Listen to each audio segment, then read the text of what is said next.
में आपका स्वागत है। आज का जो ये सेशन है, इसमें हम लोग इलेक्ट्रिक चार्ज और फ़ील्ड के कुछ टॉपिक डिस्कस करेंगे, क्योंकि कल का जो आपने लेक्चर लिया था, उसमें हम लोगों ने इलेक्ट्रिक चार्ज की प्रॉपर्टी, इलेक्ट्रिक चार्ज के टाइप्स, इलेक्ट्रिक चार्ज का इंडक्शन एंड कंडक्शन से चार्जिंग, ठीक है ना? और कूलॉम्स लॉ को डिस्कस किया था, ठीक है? लेकिन आपने ये देखा था मैंने इलेक्ट्रिक चार्ज की डेफिनिशन नहीं वहाँ पर बोल पाए थे। रीज़न यही था क्योंकि जब तक हम उस टॉपिक को अच्छे से क्लियर ना कर लें, तब आप खुद ही बताओ कि मैं डेफ़िनिशन क्यों बताऊँ? डेफ़िनिशन अब आप बताओ ना कि आप उसकी प्रॉपर्टी भी जानते हो, आप उसको चार्जिंग करना भी जानते हो। तो कहने का मतलब हम जब कूलॉम्स लॉ पढ़ लिए ना, तब हम लोग ना चार्ज की डेफ़िनिशन लिख सकते हैं यहाँ पर, ठीक है ना? तो चलिए कल हमारे ना 5 पॉइंट हो गए थे, आज हम लोग 6 पॉइंट की तरफ मूव करते हैं। डेफ़िनिशन ऑफ इलेक्ट्रिक चार्ज, ठीक है ना? Definition of definition of electric charge. Electric charge, ठीक है? अच्छा बुक्स में क्या होता है बच्चे बुक्स में इलेक्ट्रिक चार्ज की डेफिनिशन स्टार्टिंग में ही दी जाती है। लेकिन पढ़ाने का एक अच्छा मेथड ये होता है उस बॉडी के बारे में सब कुछ बता दो केवल डेफिनिशन छोड़ के, ताकि आप डेफिनिशन को ना अपने माइंड से निकाल के ले आओ, ठीक है ना? तो इसीलिए मैंने ना उसको जानबूझ के छोड़ रखा था, मैं सीधा टाइप से बोला था कि बच्चे ना चार्ज ना इस टाइप के होते हैं। चार्ज की property quantization, additive property, conservation property. अगर किसी बॉडी को चार्ज करना होगा तो हम लोग बाय इंडक्शन बाय कंडक्शन से चार्ज करेंगे। तो इस टाइप से मैं आपको इस फर्स्ट चैप्टर का इंट्रोडक्शन देते हुए चला आया था। आपने पता किया था कि कल मैंने 5 पॉइंट कंप्लीट कर लिए थे, जो इंडिविजुअल पॉइंट्स थे मैं उनकी बात कर रहा हूँ, ठीक है ना? अब हम लोग जो 6th डेफिनिशन यानी कि 6th जो पॉइंट होगा, वो होगा definition of electric charge. Electric charge की डेफिनिशन क्या होती है देखिएगा, जब कोई चार्ज्ड बॉडी किसी भी स्पेस में ऐसे स्पेस में रखी होती है, तो उसको डिफाइन करने का अच्छा तरीका है कि दूसरी चार्ज्ड बॉडी उसके पास लेके जाओ। अगर वो चार्ज्ड बॉडी जो लेके गए हो वो फोर्स का एक्सपीरियंस कर रही है, तब आप समझ जाइएगा कि जो बॉडी पहले से प्रेजेंट थी उस वो एक इलेक्ट्रिकली चार्ज्ड बॉडी है, ठीक है ना? तो हम लोग डायरेक्ट लिख सकते हैं यहाँ पर कैसे लिख सकते हैं, electric charge is a property of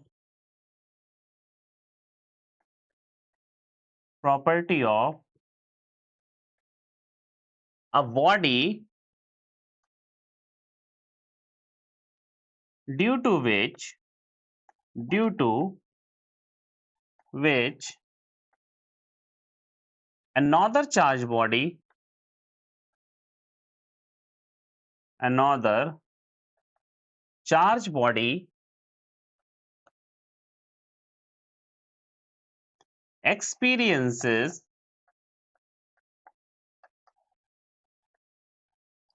an electrostatic force,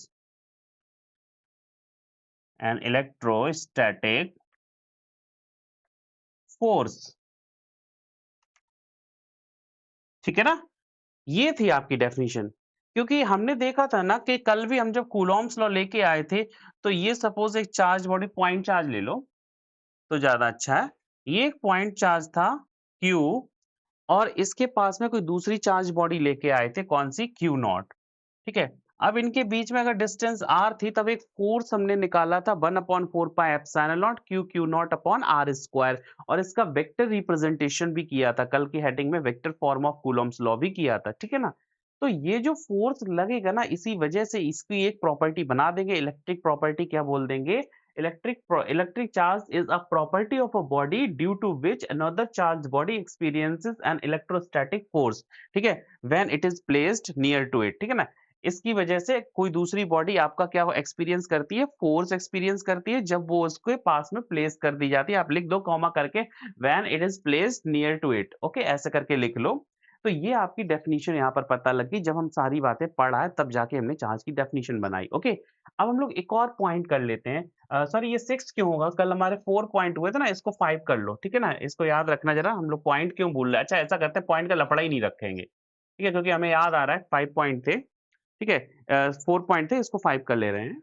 अब जो 6 पॉइंट होगा उसको कर ले रहे हैं कॉन्फ़िगरेशन ऑफ द बॉडी, ठीक है? बॉडी का configuration according to electrical conductivity, ठीक है? तो चलिएगा एक और 6 पॉइंट कर ले रहे हैं। 6 पॉइंट, 6 पॉइंट क्या होगा? Configuration configuration of a body according to according to electric conductivity, electric conductivity, conductivity,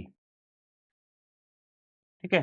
according to electric conductivity, configuration of the body according to electric conductivity. देखिएगा, नेचर में जो बॉडी प्रेज़ेंट होती हैं, वो आपके वैसे तो अगर केमिस्ट्री में देखा जाए तो कई अलग-अलग प्रॉपर्टी के अकॉर्डिंग उसको कई अलग-अलग पार्ट में डिवाइड कर दिया जाता है, ठीक है? 1 सेकंड, ओके। नेचर में जो बॉडी होती है वो कई अलग-अलग टाइप की होती हैं, ठीक है? उनको ना हम लोग केमिस्ट्री के कई अलग-अलग रूल्स में अलग-अलग टाइप से डिवाइड कर देते हैं, ओके? लेकिन अगर केवल इलेक्ट्रिकली कंडक्टिविटी के अकॉर्डिंग देखा जाए ना तो 3 टाइप से बॉडी होंगी। कौन-कौन सी होंगी? ये 3 टाइप कौन-कौन से होंगे? एक तो वो बॉडी होगी जिससे इलेक्ट्रिसिटी पास हो जाएगी, एक वो बॉडी होगी जिससे इलेक्ट्रिसिटी पास नहीं होगी। ठीक है ना? और एक ऐसी बॉडी होगी जिसको हम लोग कुछ प्रॉपर्टी या कुछ फ़ील्ड देकर उसको इलेक्ट्रिसिटी पास करा देंगे या फ़ील्ड हटाकर इलेक्ट्रिसिटी को पास ना करा पाएँगे, ओके? कहने का मतलब है, एक होगी आपकी कंडक्टर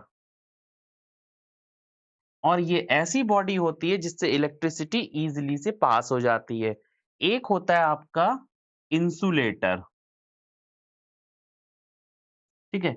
ये ऐसी बॉडी होती है जिससे आप इलेक्ट्रिसिटी को पास नहीं करा सकते हो। एक और होगी जो इन दोनों की इंटरमीडिएट प्रॉपर्टी को रखे होगा, वो क्या होगा? सेमीकंडक्टर, ठीक है? सेमीकंडक्टर। अब देखो, आपके लिए जो इम्पोर्टेंट है इस वाले चैप्टर के लिए वो कंडक्टर को समझना और एक होगा आपको समझना इंसुलेटर। ठीक है ना? इन दोनों को ही समझना पड़ेगा। जब हम कंडक्टर की बात करते हैं तो कंडक्टर इसलिए इलेक्ट्रिसिटी पास करा देता है क्योंकि इस पर ना फ्री इलेक्ट्रॉन्स होते हैं। यहाँ क्या होते हैं? फ्री इलेक्ट्रॉन्स होते हैं। ठीक है? ये ऐसा सिस्टम होता है जहाँ पर आपके फ्री इलेक्ट्रॉन होंगे और यहाँ पर अगर बात की जाए तो बॉन्डेड इलेक्ट्रॉन होते हैं। कैसे होते हैं? बॉन्डेड इलेक्ट्रॉन होते हैं। ठीक है? मतलब ये इलेक्ट्रॉन फ्री नहीं होते हैं। तो अब देखो, conductors those substance which have maximum number of free electrons, ठीक है, in which electricity pass easily, ठीक है, जिनसे इलेक्ट्रिसिटी आप क्या कर सकते हो? इजीली से पास कर सकते हो। तो ऐसे कंडक्टर आपके क्या बोले जाएंगे? ऐसे सब्सटेंस क्या बोले जाएंगे? कंडक्टर। ऐसे सब्सटेंस जिनसे इलेक्ट्रिसिटी पास नहीं होती है, ठीक है, वो आपके इंसुलेटर।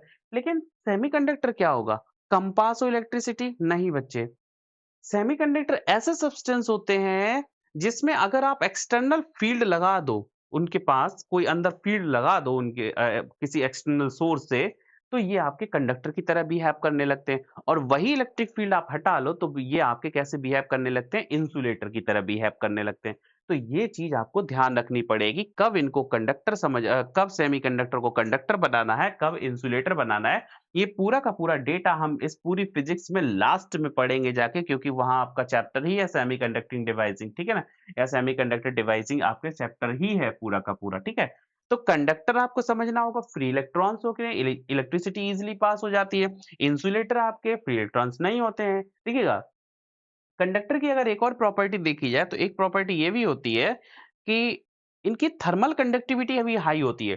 थर्मल कंडक्टिविटी का मतलब क्या होता है कि इनसे अगर हीट भी पास कराई जाए ना तो वो भी इजीली से फ्लो हो जाती है। जैसे फॉर एग्जांपल ये आपकी लोहे की रॉड है और इसका एक एंड को हम लोग आग पर रख दें, ठीक है, हीट करें, तो ये ना पूरी रॉड धीरे-धीरे गर्म हो जाएगी और बहुत ही जल्दी होगी गर्म अगर इसका मेटल बहुत अच्छा है। कहने का मतलब है अगर इसमें नंबर ऑफ फ्री इलेक्ट्रॉन्स ज़्यादा है, तो ये बहुत जल्दी गर्म हो जाएगी पूरी रॉड। हम अगर इस हिस्से पर पकड़े हैं और एक हिस्सा इसका ये वाला टिप इसका गर्म कर रहे हैं, तो ये मेरा हाथ भी यहाँ पर बहुत जल्दी से गर्म होने लगेगा। रीज़न क्या है? क्योंकि हीट पूरी की फ्लो हो जाएगी, ठीक है?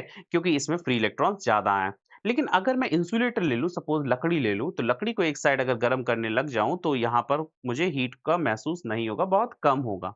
ठीक है?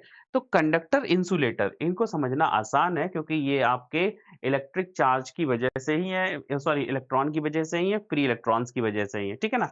तो आपने डेफिनिशन जान लिया और कॉन्फ़िगरेशन ऑफ द बॉडी जान लिया। ये इम्पोर्टेंट है जो कल का लेक्चर जो रह गया था ना उसमें इतना और ऐड कर लीजिएगा, ओके? उसके बाद हम लोग ना अब सीधा पहुँचेंगे इसके कुछ और भी प्रॉपर्टीज़ है जैसे फ़ील्ड और उसकी प्रॉपर्टी के बारे में जानेंगे, ठीक है ना? तो आज की क्लास में इतना ही रखते हैं, बाय-बाय।